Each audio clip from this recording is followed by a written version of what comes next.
we saw the chain rule being written in this form, let's think about what the chain rule looks like in the Leibniz notation, the dy, dx, stuff like that. So if we write y is equal to f of u is equal to f of g of x, so we're thinking of u as g of x here. What the chain rule says is the derivative of y with respect to x, so that's f prime of u times g prime of x. Well, f prime of u is df du, and g prime of x is, that's going to be du dx. So dy, we can identify f and y together. So this just says df dx is df du du dx. So take a look here. That it looks as if we can cancel out the du's. Now the entire expression df du is not a fraction. So we're not allowed to simply cancel out those du's and just get df dx as df dx. However, it is very suggestive of what's going on here. It's reassuring that things are making sense here. Basically, so the derivative is not a fraction; it's a limit of fractions. But it is, so it's close to a fraction. So this is reassuring. The other point to make here is that, in some sense, rates of change multiply.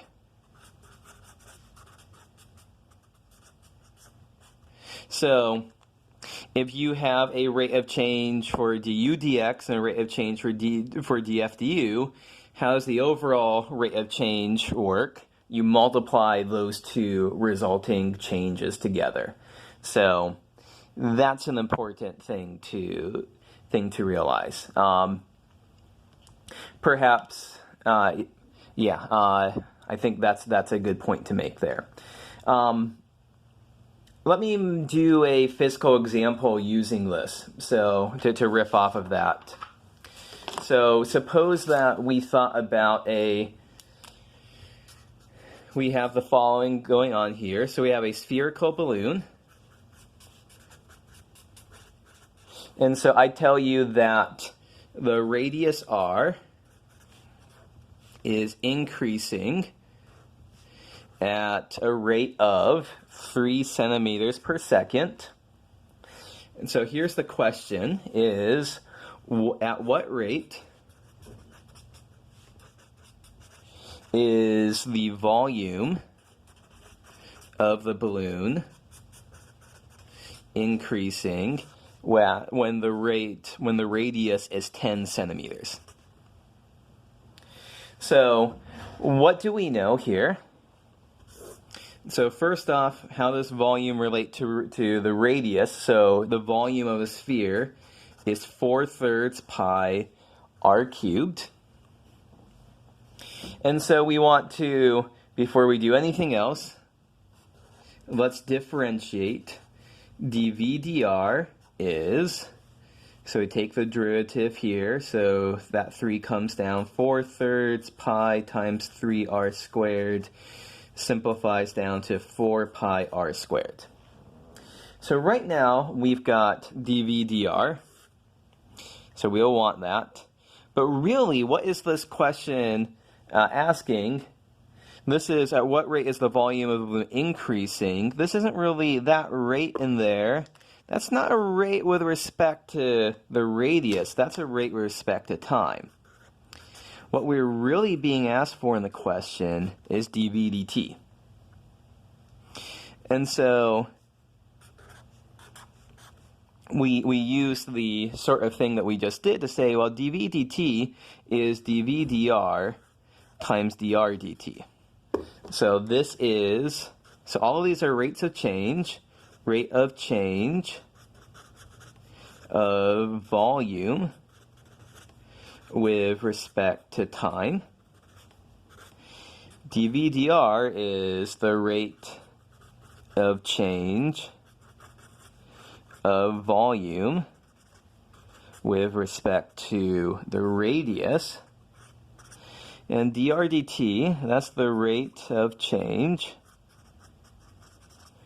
of the radius with respect to time. Okay, so what we have over here is we just found dv dr. Let's get a new slide going. So to copy what we are looking for, dv dt is dv dr, dr dt.